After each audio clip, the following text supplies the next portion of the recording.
Okay, so here we go with levers, or levers, whichever way you prefer it. Pretty simple formula here. E times EA equals R times RA. So you have here, I will always position the E to the left and the R to the right for the sake of these calculations. So E represents the effort, EA being the effort arm, R the resistance, and RA the resistance arm. So this would be a class 1 lever. A teeter-totter, right, is sort of what this looks like. But if we just look at the formula here, and we have a fulcrum directly center of the whatever it's going to be, plank.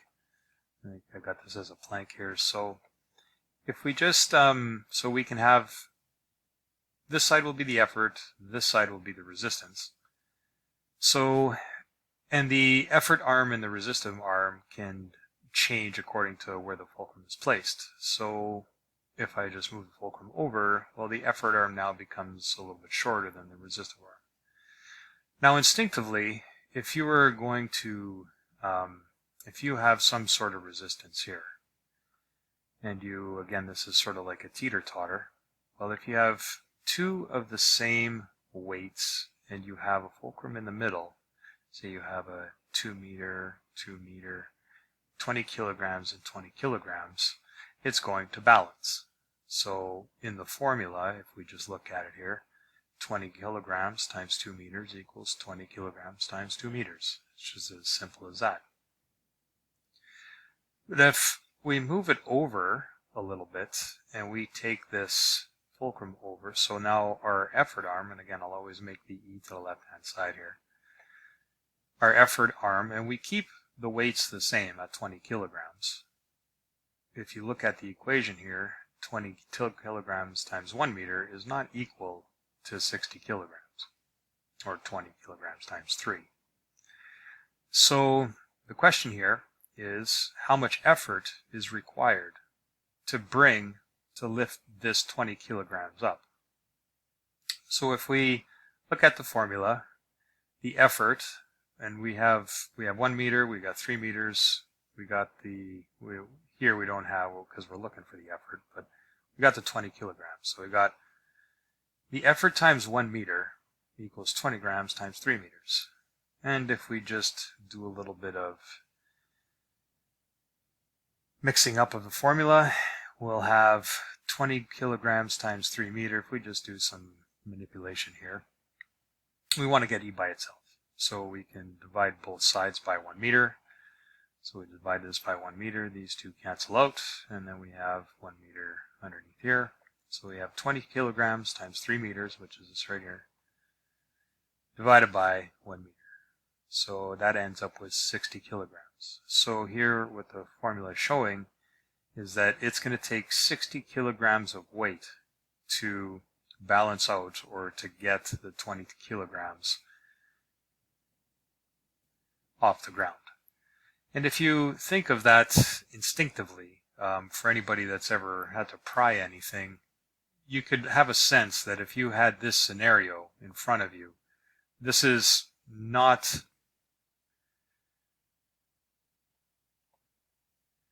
a scenario that's going to work in your favor. So if we have now a class 1 lever, say we have the effort arm is 3 meters, the resistive arm 2 meters, at 25 kilograms, how much effort are you going to have to put in to pry this, to get this off the ground if it was sitting on an angle? So the resistance is 25 kilograms. The fulcrum is 2 meters from R. So R is always going to be on the side, so the fulcrum is 2 meters from R. The plank is a total of 5 meters. How much effort am I going to need? So, with the torque equation, E times EA equals R times RA. So now the effort arm, we just have to do a little calculation here. For the class 1 levers, this is the only one we're going to have to do this little calculation with here. just got to find the EA. So the effort arm is 5 meters because it's a total of 5 meters minus the 2 meters, which is the resistive arm. So we got a total of 3 meters for the EA. The RA is given. It's 2 meters. So what we're going to do is we're just going to do a little conversion here into newtons. So if we go kilograms to newtons, we've got 25 kilograms times 9.8 meters per second squared gives us 245 newtons. And this is all covered in the history of ratios document. So just read up on that, or make sure you've read up on that. So we got 245 newtons. So if we take the newtons now and we just plug it into the equation, we have E times 3 meters, and we want to solve for E, equals 245 newtons times 2 meters. And we just change the formula up a little bit here, so we have 245 times 2 divided by 3, and that gives us 163.3 newtons we're going to have to put in to manipulate this weight here. And that makes sense because we have, if you look at it and you think of what it would take if this was on the ground here, what it would take to pry this, to get this in the air, well,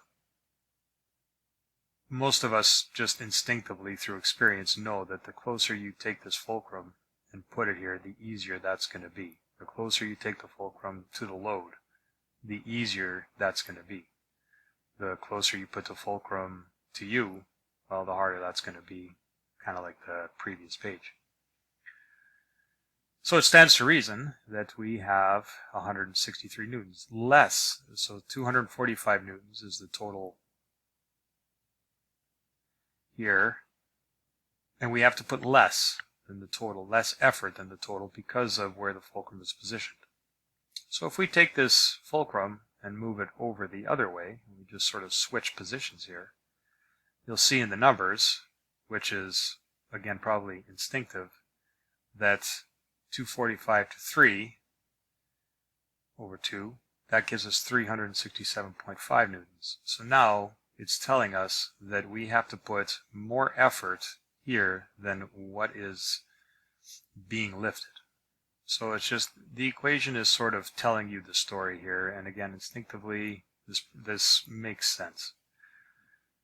So if we progress to class 2 levers, you have a scenario here that's basically, well, kind of like a wheelbarrow, among other things.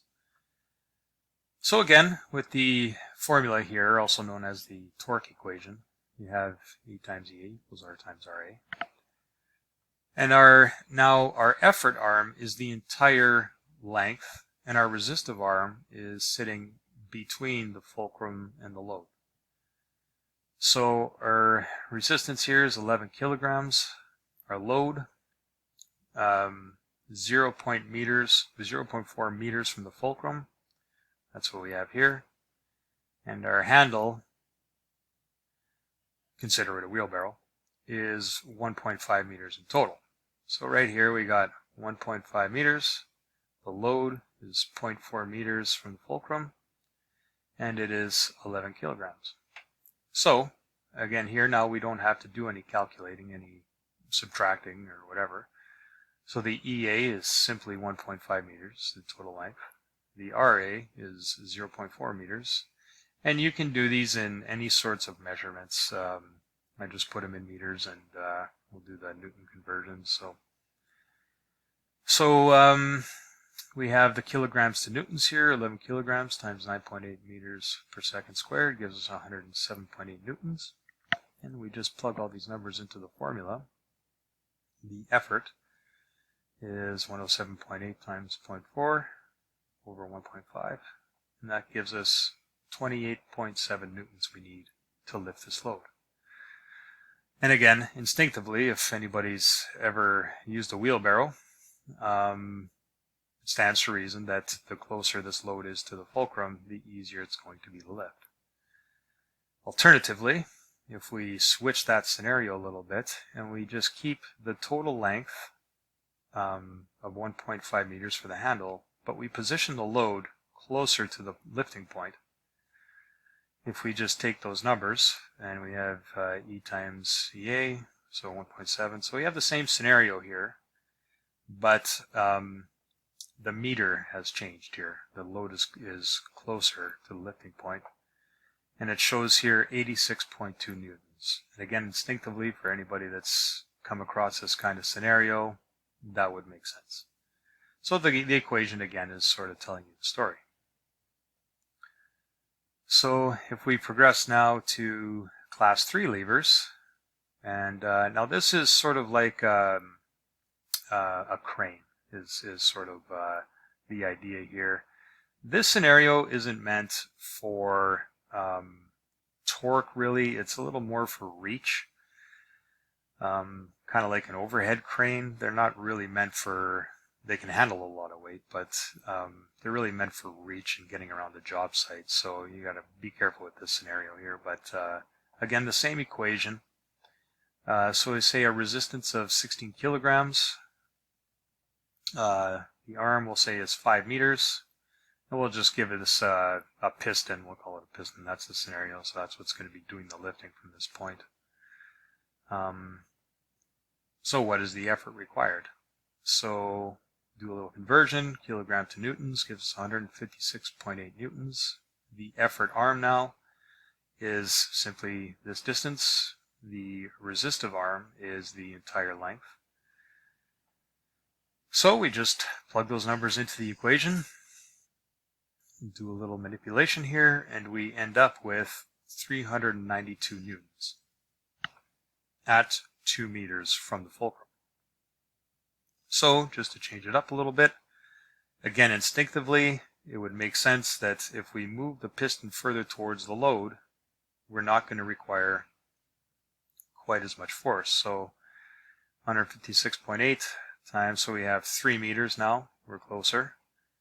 So it's still 5 meters, so 156.8, which is the newtons, over 3 gives us 261.3 newtons. So it's sort of showing you again the story of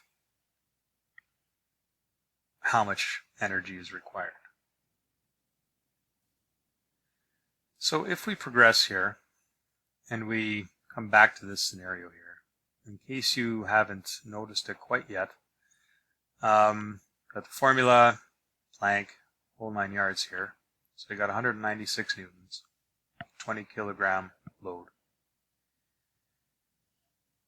Plug those numbers into the equation, and what's going on here is you have a ratio right here, 2 to 5, whatever these two are, there's a relationship here. And you're applying this relationship that I have circled here to the newtons. So you could also express this as 196 newtons times the ratio of 2 to 5, and that will give you 78.4 newtons. So that's sort of an important thing to understand about what's going on here again, is the ratio of one to the other is what's being applied to the newtons. So as long as you understand that very simple concept, these formulas aren't too bad. So that is it for class 1, 2, and 3 levers.